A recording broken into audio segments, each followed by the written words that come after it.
Hello there guys, it's Carly from the Poetry of Nice, and I'm bringing you a quick video today to talk about how I go about pricing my vintage items. So I sell on Etsy and on eBay, two different platforms, and actually I am working at the moment on a personal Shopify platform as well, which will be mostly vintage clothing and accessories. There's more to come on that later for sure. But you know, selling vintage is it's a little bit different, I suppose you could say. What I'll do today is I will show you 4 different items that I've actually sourced and already sold, and I'll show you some of the comps that are out there right now for the item or similar items, so you can see the kind of research I do when it comes to pricing those vintage items. But what you will also notice with the items I'm going to show you is that I actually mostly sold it for more than what the going rate seems to be in the comps. And the reason for that being, I'm okay with waiting a little bit on a lot of different stuff. And the thing with vintage is so often things seem to be one of a kind right now. I'm sure it has other friends out there in the universe, as it were, that are the exact same thing. But so often you can't find it online. You can't find an exact comp. And when that happens, it's quite exciting, but it's also, a little bit interesting because you don't have an exact price point to jump off of. So there's some discretion that needs to be applied, and some judgment call that needs to happen. So that being said, let me go ahead and show you some of the things that I picked up, what I paid for them, what I sold them for, and I'll show you those comps. So first of all, here I have for you, this is on Etsy. And actually, I think they're all on Etsy that I sold, just for the sake of being concise and pulling things up easily. So this is a vintage brass hunting horn, obviously. I paid $1 for this at a yard sale. You can see the pictures here. It was a really nice piece, decorative piece for sure. So here is what I managed to look up for it. On Etsy, here are some kind of similars, as it were, when I put in brass hunting horn. So you can see this one here is rather similar, and what a beautiful photograph. I'm going to say it. So this is 30, and I actually looked at this when I put mine up. So that means theirs was listed then and is still listed. Mine sold kind of instead of, as it were, $30, and actually for the same price I sold this for $30. And I'm going to tell you, this photograph, look how beautiful that is in comparison to mine. Mine is clean, I will say that, but that is just gorgeous staging. Anyway, kudos to whoever that belongs to. So you can see this one, this is way up there, right? This one's way up there. Mine, it doesn't have any specific markets. It didn't have anything to go with. You can see $23 here. There's 2 here for $55, see 18 here. It kind of goes along this way. So I'm seeing, between, that one's a bit more intricate, obviously, for 45. That one's definitely more intricate. I've got 34 there, 28 here. That's somewhat similar with this bit here, but you can see anyway some of these comps and what they tend to be going for, or what people are asking for, I should say. On Etsy it's a bit more difficult to find out exact sold prices, but I went ahead and I priced mine around $30, mostly because my product is similar to this one, and like I said, didn't have a maker's mark or any way to date it specifically, although I could tell that it was vintage, and where I sourced it from, I do believe that it was a vintage piece. Now, I'm looking at completed listings here on eBay for vintage brass hunting horns, like English hunting horns, that kind of thing. So I'm seeing here some not sold. I'm seeing here a sold, this is very, very similar to mine, for $9.99. They took a best offer. There's a bunch here. $27.99. This one did not sell for $25.99. This was mine. Ignore this. I had to take this down when I sold it.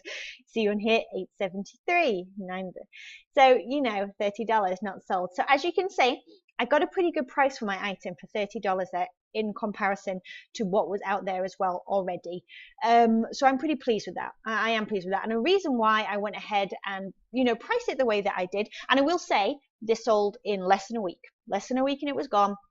I liked it. I thought it was a beautiful piece, and sometimes that just comes into play when I'm deciding how to price those pieces that I just can't find exact comparables on. I'm willing to wait. I would have kind of liked it in my own home, but I wanted to sell it because that's the name of the game, right? So I'm willing to wait a little bit longer to get that higher price and just to have faith that the right buyer is out there who will appreciate sort of the beauty, as it were, not to be too mushy, but of the piece. I really do like that. I love that about this job, the kind of like rescuing, rehoming element. I love it. Okay, so these are a little bit easier to research, right? Because I know what they are. They were the freestyle princess sneakers from the 1980s. So let's take a look. So when I put in high tops and freestyle, the only thing that comes up are these, and they belong to me because I have another pair. So they are sitting in my store right now. But in terms of Reebok high tops, so we can see some prices here.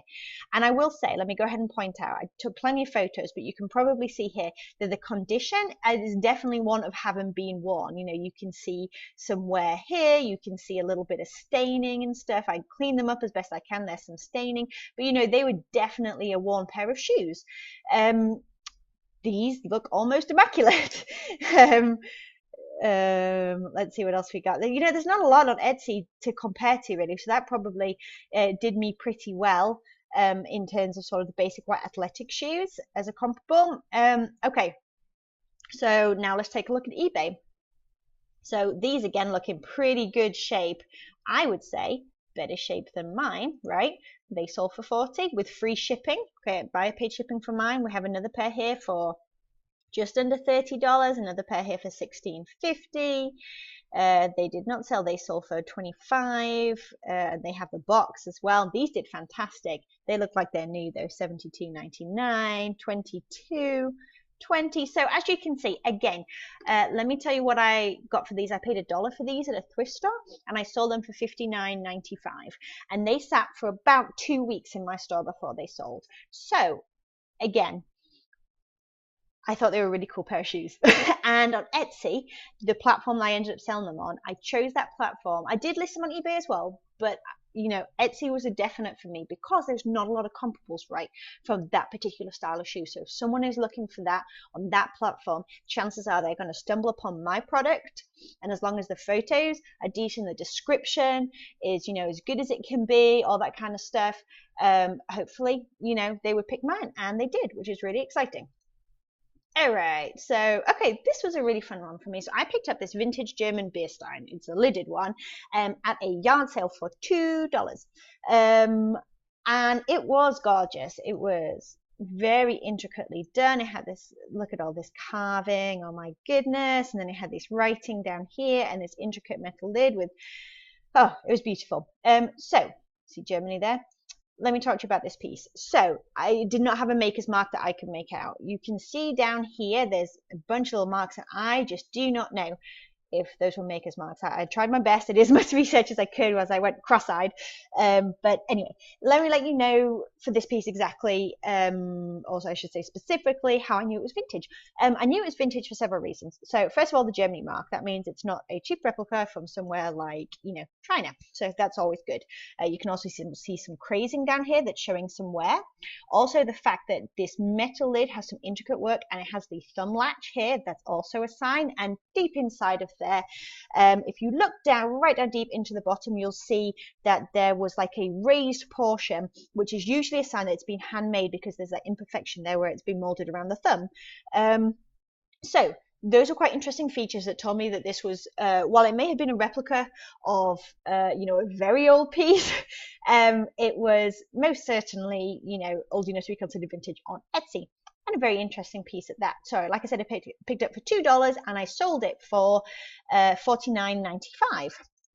Now, this was an interesting one because where do you even begin to find comps on this exact Stein, right? Especially without a maker's mark. What do you do? So, looking on Etsy here, I can see all kinds of different things. And I had, let me put it in lidded here and see if that helps. Okay, here we go. That narrows it down a little bit. Okay, so we're seeing a few different ones here. So we've got a 35, 42, 55, 28. So they are all over the place. I mean, and I found the same thing here. If I hop over to eBay to show you, these are completeds. So I'm not seeing a whole bunch of completeds anyway. much at all, actually, as I just keep on strolling, even at like the $7.99. Oh my goodness. And these things are beautiful. No, see, there's not a lot selling. 38, there we go, there's one.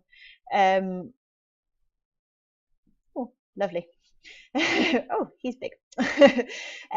But yes, so I didn't know where to begin, right? So I just picked a price point that I was comfortable with. I really judged it on what do I think it's worth, right? So I thought $50 was a good kind of move for that. I tried to take some good photos, show some good detail, which I do think I managed. And I found a buyer who was thrilled with it, absolutely thrilled with it, and actually deciphered this and told me, which was really exciting. But yes, so again, discretion, judgment call. It sat for less than a month before it sold for $50. So it's obviously a good price point. And I had several questions on it as well, which, shows me that there was some interest as well. So here's another example. My last example, in fact, this little guy who I loved. I found him at church rummage sale for 33 cents, and he stumped me because he had a little maker's mark on the bottom here, the Walt Disney Company. So who would have thunk it, but there is like 1,000,001 chips out there in the universe. I went on eBay and like, oh my goodness, I don't even know. So they all have very specific expressions and color combinations, and I don't even know. So here's some of the completed listings for the Beauty and the Beast chip figurine. As you can see here, there is 2 ones there claiming to be rare, sold for $5.92 on auction. These are a specific make. See, a lot of them have more specific maker's mark than you see. That's the same set. Disney Limited, that's plastic. That's the same one again, I think. Yeah, a lot of them have, and if you can see, the faces are all different. I was so hard pressed to find the exact same chip that I had. Again, here he is. So I kind of scrolled through and I had a look, and him himself, that's not the same one again. That's not the same one. They weren't going very much, and when they were, they didn't seem to be going for a lot of money. Oh, if only I could find him, the Tokyo Disney one. He does so good. Yes, so again, he's just not the same one. You can see like the bottom is completely different. So anyway, I put $24.95 on him because I thought he was super cute, and Beauty and the Beast, specifically Chip, as far as I know, has, a following. He's adorable. People want him. And he sold within like 2 days. And he actually went somewhere to be part of a Beauty and the Beast themed wedding, I think, which is just phenomenal and so cool. But again, obviously the price point was appropriate, sold within 2 days.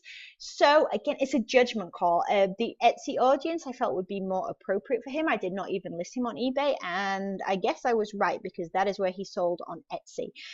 So the point being, to kind of showing you guys some of these things here, is don't be afraid to price a little high when you think that you have a quality product, particularly when it's in that vintage category.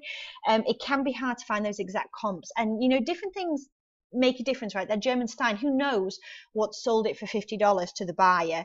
I know that he was particularly partial to the saying that was on it. I don't know, but I could tell that it was high quality. Most of these things I could tell were high quality. I felt that they were somewhat unique, seeing as there wasn't comps out there. And I don't really go for the rare thing very often, putting that on posts, but I do try and sort of price what I think is appropriately. You can always come down, you can always play with it, watch your views, watch your watches, all those kind of things. They'll all give you clues as to if you are in the right ballpark. But yes, I just wanted to share with you guys that is how I sort of begin to price up some of those crazy, weird vintage things that pop up out of nowhere, and that they can in fact go for pretty good prices. So I hope this was even slightly helpful. If it was, I would love it if you guys would give me a thumbs back and let me know that I'm doing okay.